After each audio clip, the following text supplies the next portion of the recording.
so like the first question I ask everybody that comes on here obviously is what are your first memories of falling in love with music? Whether there was a Mhm. time, a place, a moment, maybe not necessarily just your start with music, but like where you really fell in love with it. Yeah, yeah, yeah. Wow, that's a great question. So, there was music around in my house growing up. Like my dad was a big smooth jazz and like prog rock head. So there was like lots of that going on. And I remember there was like a couple things that he would listen to that I thought was cool. Like I remember listening to like Sting and like Bruce Springsteen and Billy Joel and being like, this is cool. I like this, Joan Jett. Like there was some stuff that he liked. Um, but the stuff that like really I found like felt like was my own was like when I found like the punk and the hardcore and like stuff like that. And I remember hearing Blink-182 on the radio. I remember hearing Damn It on the radio and just being like, what? This is so sick. And like then like telling my friends about it the next day at school. My friend Andrew had his older sister had a boyfriend who was like very musically inclined and like he was like, no, Blink-182, that's not the real stuff. Like I'm gonna turn you on to the real stuff. And like the real stuff was, NoFX and Pennywise and the Ataris and stuff like that. So it wasn't really like we didn't go to Gigi Allen or something, it was still very much like, mainstream Warped Tour kind of stuff. But this guy drove a Mitsubishi Eclipse, so I mean, he knew what he was doing. So it was a lot of those kind of Warped Tour bands. I started going to local shows, and just kind of found that there were kids kind of like me or just a little bit older who could kind of, play this kind of music. And then immediately I was like, well, I have to start a band now. So I feel like it all kind of just happened very fast. Yeah, Blink-182 is like one of the top, and even for myself, I'm like, if I were to be asked that, I think Hmm. about like the age. I'm like, oh gosh, I'm gonna be 40 in February. I'm like, it's there. But it's like at the age that like that music was everything.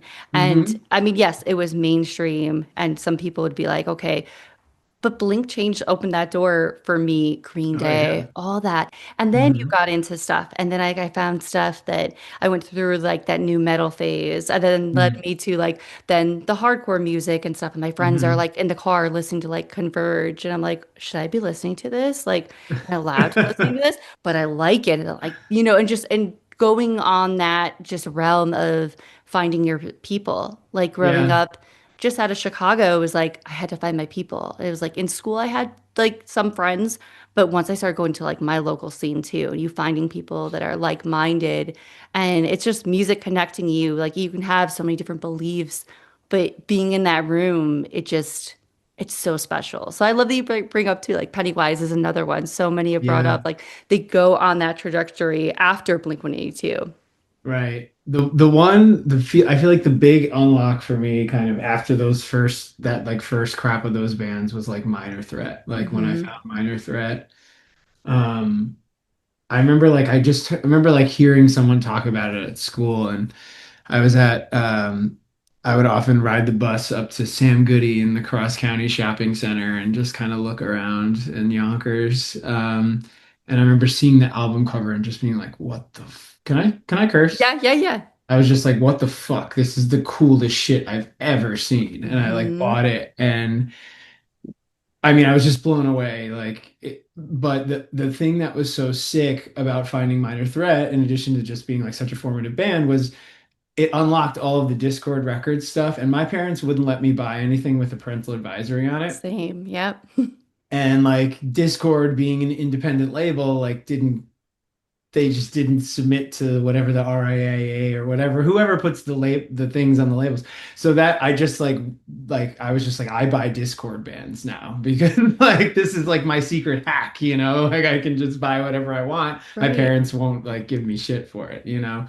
So that just kind of got me into all the Fugazi, Embrace, Rites of Spring, Gray Matter, all those bands and then some of those bands were showing up in skate videos, and then that made me feel really cool because like my friends were like, "Oh, you know this song from the skate video?" I'm like, "Oh yeah, I have that record, Yeah. yeah." Yeah. So It was yeah, almost like a cool factor too. Like, and yeah. now it's wild, like the way the scene is now, and like, oh, elder emo, this and that. And like now it's cool again. But like there was a Hmm. time when like there were only certain kind of kids that thought that was cool.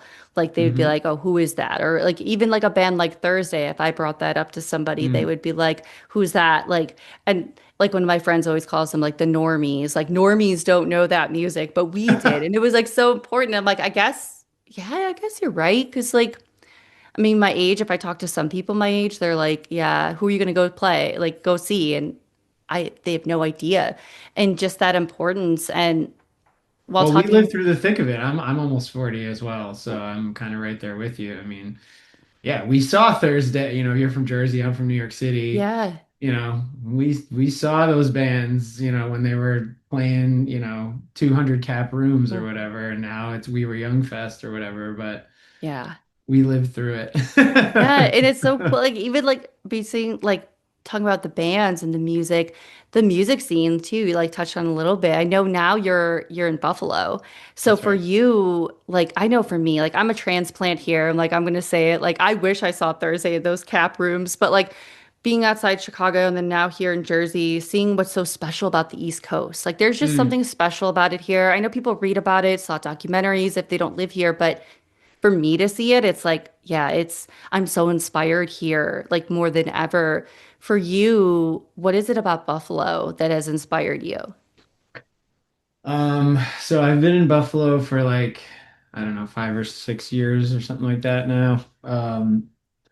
And the thing about Buffalo that I have found is just an incredible music community in a way that I never really was able to find it in New York. I mean, in New York, I was going to, five, not five, but maybe like 2 or 3 shows a week, Hmm.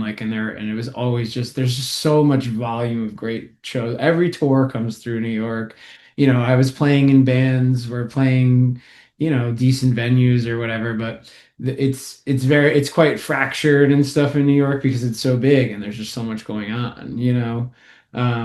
Here, like I, met a couple of really incredible musicians, and because the community is so much smaller, I was just able to kind of like plug into the community that much faster and just kind of be a part of the community, support the community, and feel supported by it, in the same way.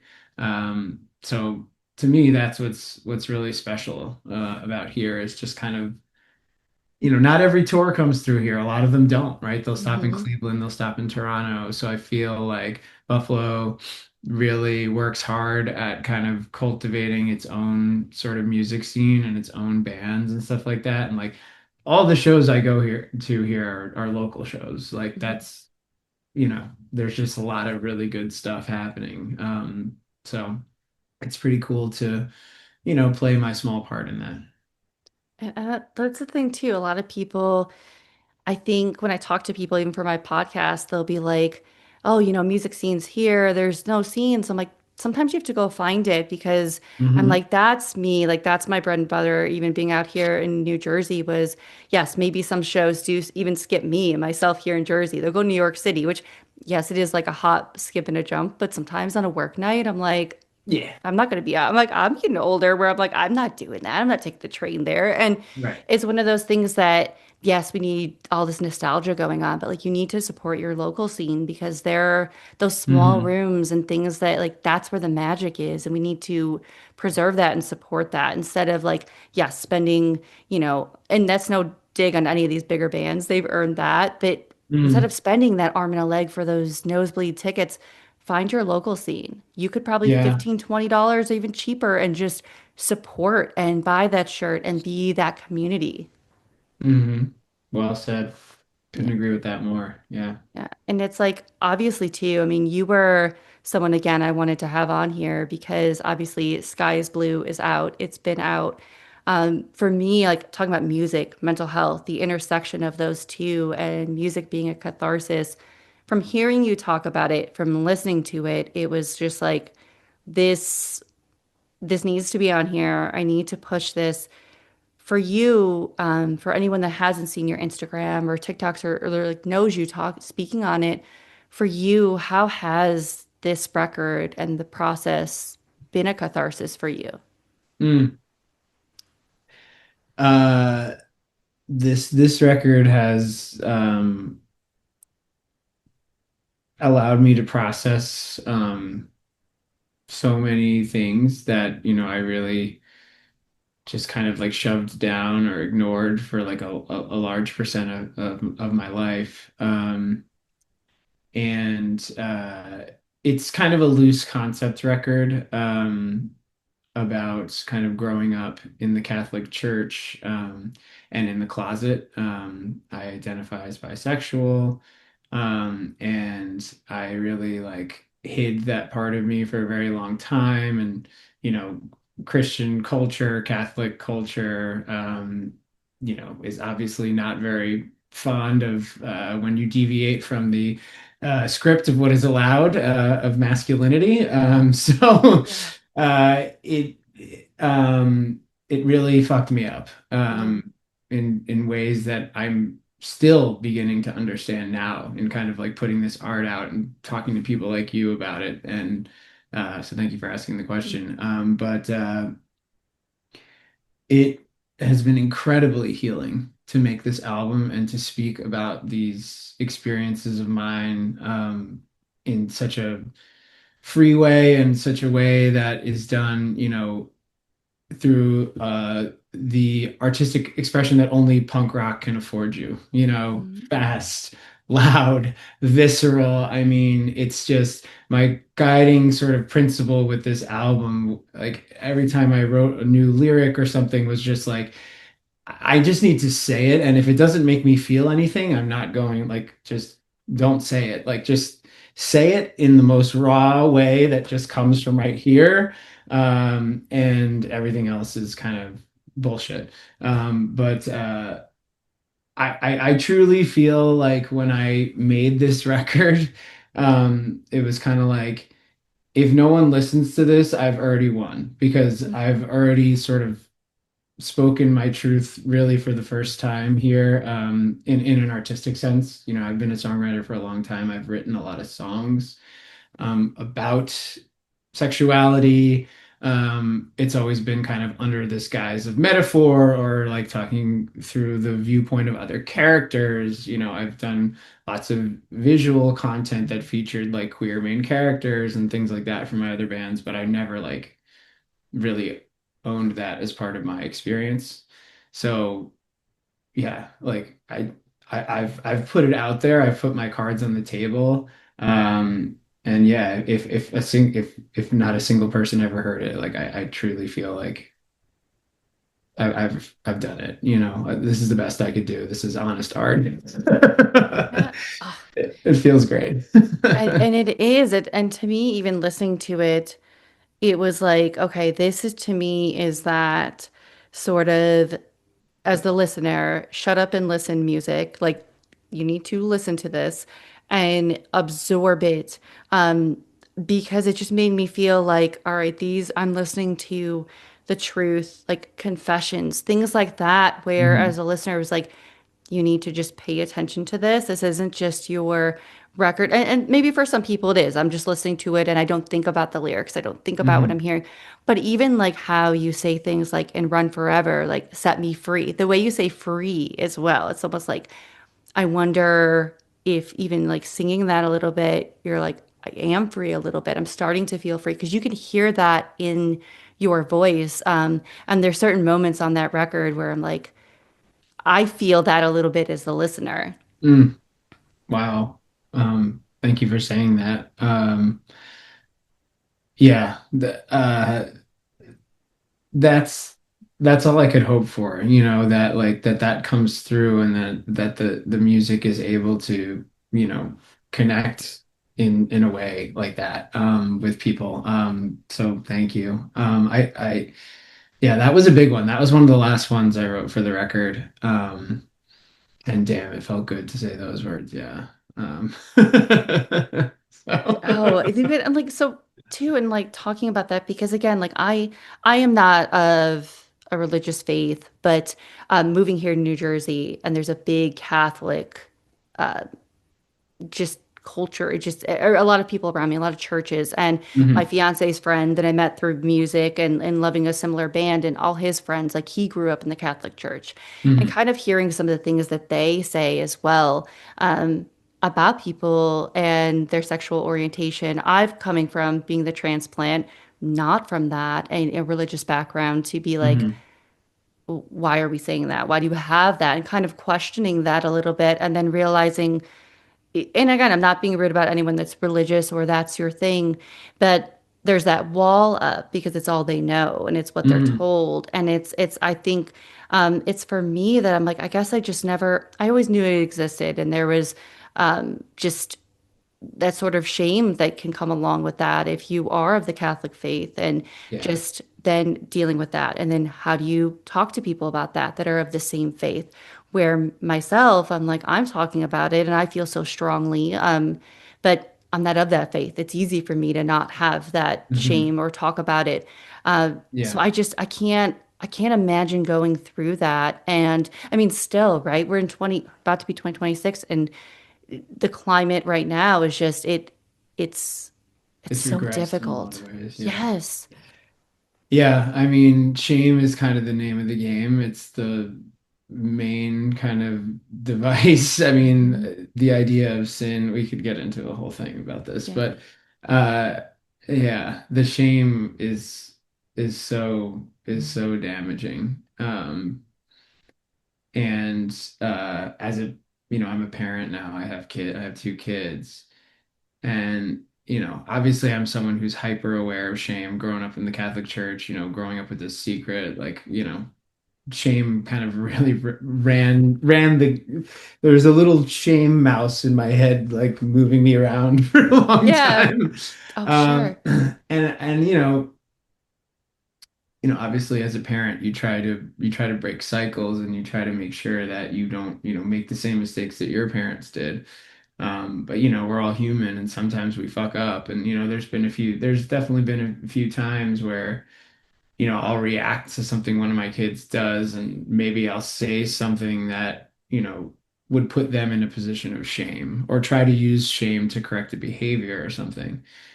And you can just see what it does to them. Like immediately, it just like totally like it shuts them down. A wall goes up, and it's just like, man, this is like powerful, Hmm. and like in the wrong hands, this is very dangerous.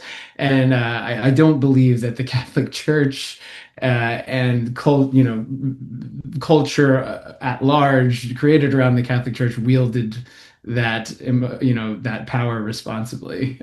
Yeah. And yeah, it sucks. I kind of rambled a little bit there, but No, that's important to like think about too, because it's almost like right now you're being that almost maybe what your younger self, you're realizing those things and able to see it and making sure that your little ones don't carry that shame. And that's yeah. so important because like I think about whenever like I hopefully become a mom, it's like obviously anything I've been through too, like how do I make sure that they have that safe space, that they know that like, hey, like you can come to me, you can talk to me, you can be open and not carry that those things that I've carried that I still carry in my life. And I think Mm. it's really important to touch on that for anyone listening that you can kind of make sure like everything you have learned, whether it's in this musical process or life process, that they have that safety net with you. And that's so important with kids. Yeah, I mean, honestly, a big part of the reason why I felt I needed to, kind of come out publicly, um, and this album was kind of the catalyst for it. I sort of wrote this album, you know, I wasn't out publicly, beyond like a few, close friends and family. But I was just kind of like, I know that I need to like be honest with myself if I'm going to make truly like meaningful art. And B, like I need to be honest for with the world so that I can be honest with my kids about this shit. You know, like what Hmm. happens if one of them is gay or whatever? You know, Right. like I need to be able to speak truthfully about this, you know, like otherwise I'm a hypocrite, you know? So Yeah. like that was kind of a big part of it. It was just sort of like and I process everything through music pretty much, and maybe that's not healthy. But Same. uh, s- Yeah. so it was probably always going to be that there had to be an album made about it or something because I feel like that's how I, just kind of deal with anything. But I I don't know, it just kind of it almost had to happen in this way, if that makes sense. Yeah, and it's like too, like obviously creating this record and being so open and vulnerable, and maybe even people listening to it that you do know or you don't know for the first time, and hearing all this because it's out there, for everybody in that scope. How do you almost also protect yourself a little bit? Because I'm sure that yes, while creating it, that's the catharsis, and then, but now it's out Hmm. and people are going to be those keyboard warriors. People are going to say those, maybe real life, internet life. How do you really protect yourself? Um, luckily, like I feel like the response has been mostly positive. So that helps because I'm a little baby. Mhm. Same, same. I think I don't do conflict well. But there have been definitely I've gotten some comments here and there, and I've gotten some, religious people primarily, I think, who have taken some issue with some of the things that were said or some of the ideas expressed. You know, how do I protect myself was the question that you asked me, and I feel like I harmed myself. I've already done so much harm to myself in like internalizing this and internalizing the homophobia and internalizing and just carrying the shame and all this kind of shit. Like, I don't know. It sort of feels like you can't fucking hurt me. I've already done terrible things to myself. I've already pushed myself to the brink of wanting to, end it many times. Like, whatever you do, like from behind your little fucking keyboard over there, does not scare me, Like, and I don't know. I say that now, like maybe that, Yeah, maybe someone's got some diabolical schemes that are going to get me shaking in my boots, but yeah. um I don't know. I feel so um like for the first time in my life just like I don't know, like I just don't give a fuck. Like Mm. I gave a fuck for so long about what people thought about my sexuality, trying to hide it, every time someone would call me this, that, or the other, thing that was thrown around, like it would just, it would paralyze me, So what are you gonna do? You're gonna tell me that I like boys? Like I do. What the fuck do you want me to say? Like, okay, you Right. can't hurt me with that anymore, Yeah. you know? And it's almost like having that power, but I'm with you. I'm such a baby where like I say that to you in just even this, and then like there's like one or two mean comments, and then I'm like I disappear for a few days, and it's tough, and I hate It that I'm that is. way. I don't want to be that way. But yeah, And and being it's it's being you're being so vulnerable, right? Like you even just doing this podcast, like putting anything out on the internet, it's a bit of a humiliation ritual, right? And hmm. like it requires such a vulnerability, Yeah. uh it's much easier to just like remain faceless and cast stones from the dark corner, Hmm. so those people are the real babies. Yeah, that's what I'll say. Yeah, you guys are.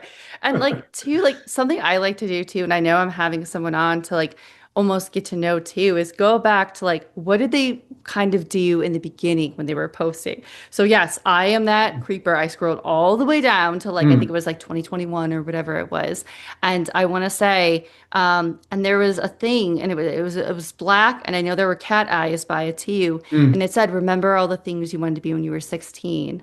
Um You're and giving me chills right now. and Reading and that back there. and and think about and how why did you not become those things?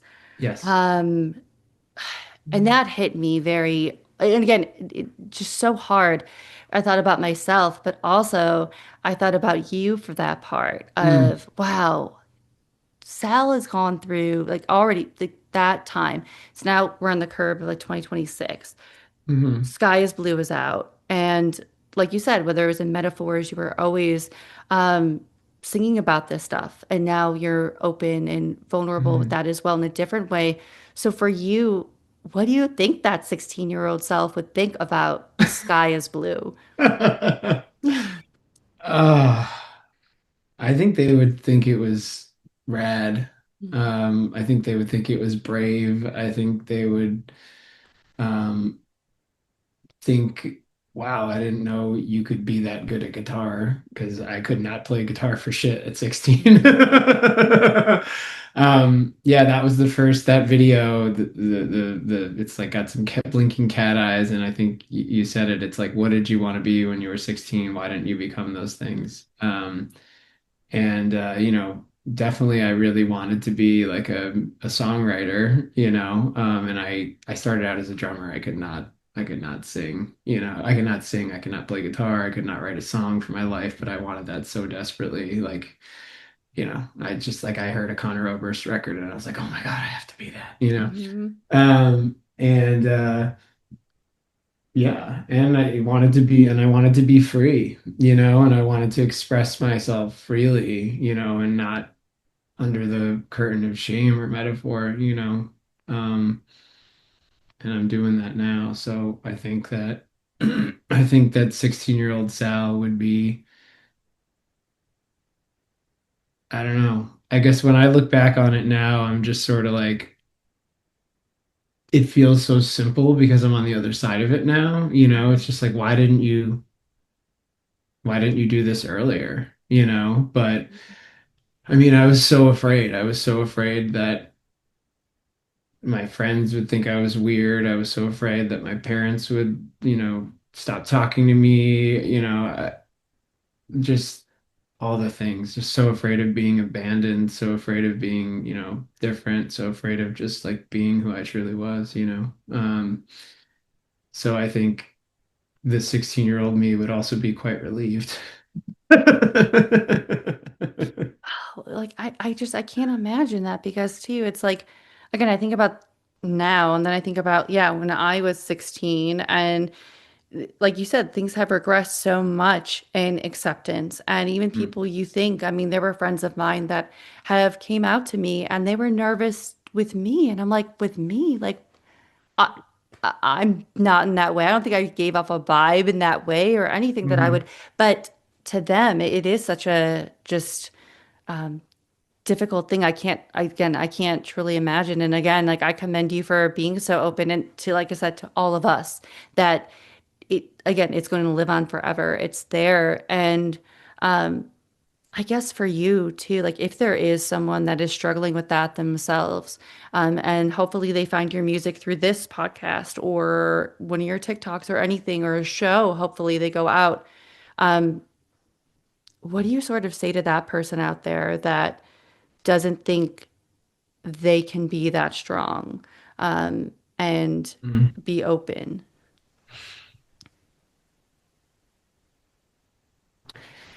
I guess I would start by saying like you're enough. There's nothing lacking in you. Um, you're just as worthy of love as, any quote unquote normal person, in the eyes of society at large, in the eyes of culture. But, in here too, like I need you to feel that, you're enough. Um,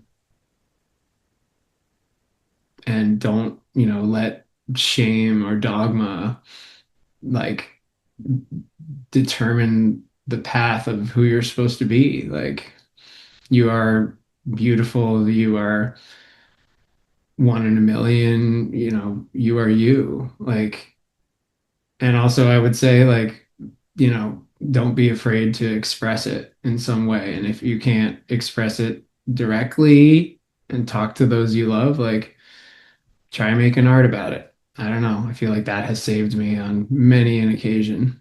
Just like being able to make music. There's a line on the record that is probably the line that like it scared the shit out of me when I first said it and I was like, can I even say this? But the line is, I guess I make art so I don't kill myself. Um, I don't know. There's a lot of healing and even before healing, just processing and presence and expression to be, you know, that can really do you a whole lot of good. Um, so make something. And I was gonna ask about that because when I first heard that, I think back and like anyone listening, I'm not sitting here just to like, glaze myself here, but like I spoke with Anthony Green last year, and he had spoken at his show about that and how making Mm, art and how you can somehow, if you can transfer your pain or whatever you're going through into art. It doesn't necessarily have to be music, but something you can sort of reframe it in a way and take back that power by using creation. Um, mm, and that hit me too. And then hearing that line, it brought me back to that last year, sitting down with him and him talking about that. And I was like, yeah, I mean, I'm not musically inclined. I listen, I'm the listener and process mm, that. But yeah, that line just brought me back to that conversation with him of just how you can take back that power and things that are hurting you and creating something and making it, I don't want to sound cliche, but in a more positive way and just being able to almost pass that torch to someone else with your art. mm. Yeah, that hits. Yeah. Yeah. I mean, and like, yeah, that line, I mean, again, anyone listening, I'll have all or watching, I'll have links, everything for it because, like I said, this record, it's a record. And I appreciate that because it's one of those things that we're such a singles time. Everybody's like, here's a single, here's 10, 15 seconds. And again, I get it. It's the game you have to play on TikTok and things like Sure. that. But to be able to sit down and listen to a piece of music and art like that, that was another reason. So like if I could push anyone again with this, because it's sit down, listen, and definitely with headphones because you absorb everything in this record in that way. I can't like Thank you. again, it's the minute I heard it and like I said, Anthony and Noise Protocol had talked about it and I was so bummed. You recently played here in New Jersey. I had a family emergency. Everybody's okay, but it was one of those things I'm like, I was supposed to go see you play because I wanted to go see this show for you now getting to play these songs because again creating it's the catharsis, but now you're playing it live and Hmm. connecting in that way and seeing people's reactions and those feeling in those small rooms. So for you, what's been special about now taking these songs on the road like you were? I think it was Philly, you were in New York City, or yeah, it was Brooklyn, Yeah. Philly, and then New Jersey. Yep. Yeah, we've got a show coming up in Buffalo, January 31st, and hopefully some more stuff later in the year. But it's been like so sick. It's Yeah. just been so awesome. And shout out to Anthony and the band Dweller, who we went on this run with. Incredible band. You should have them on. But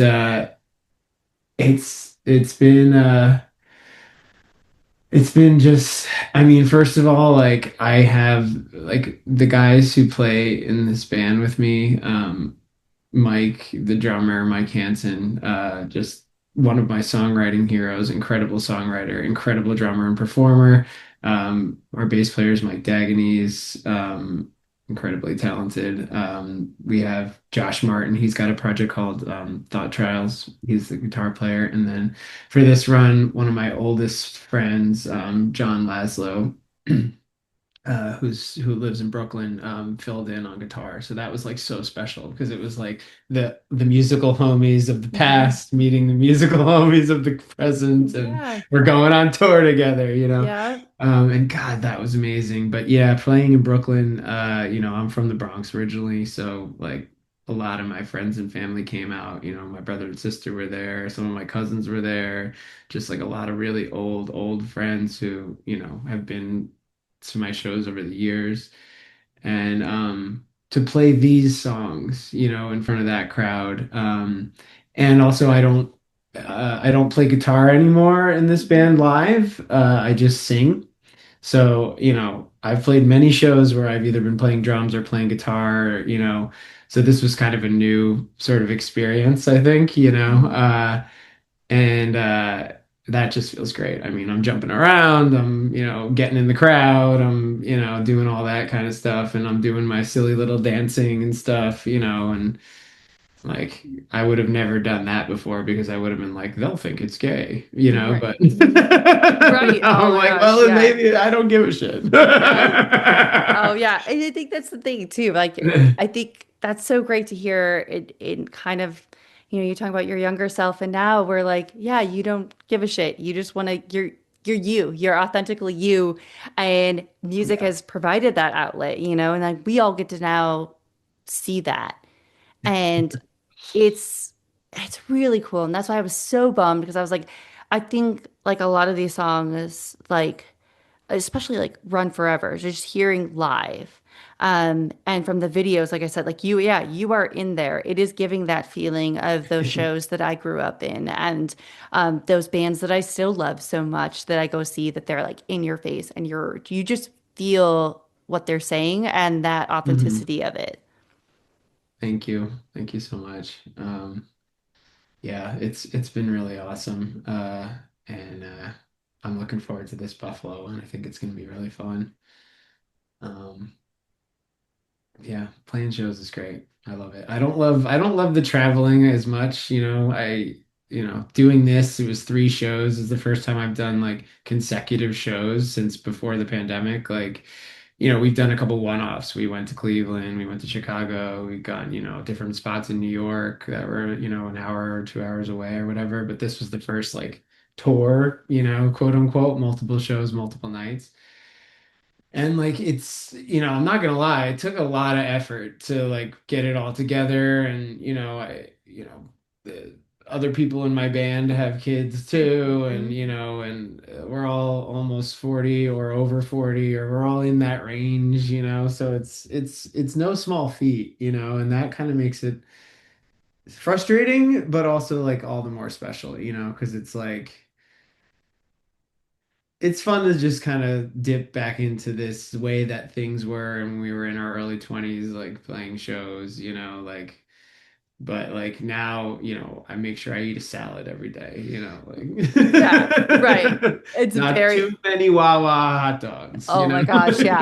Oh my gosh, yeah. When I moved here, that was all the thing. It was like, oh, now I get to see like what Wawa is and like what like a real deli is around here. Like because Mm, yeah, I love Chicago. I forever loved that. But again, there's just something just so special about the East Coast. And I think it's really cool when I get introduced to bands like yourself and people like you. And I'm like, yeah, like that's why the East Coast is just so cool. So again, though, like this has been just so great, and I appreciate everything you've said, and I know so many people will be seeing, or maybe also a new perspective of just how we treat people and be there mm. for people and listen, more importantly. Yeah, I mean that's the big thing there, right? It's like you gotta make sure that you're not just waiting for your turn to talk. Listen. Hmm. And be kind. Um, yeah, do no harm, right? Um, yeah, I don't know. That was a good one. I love, yeah.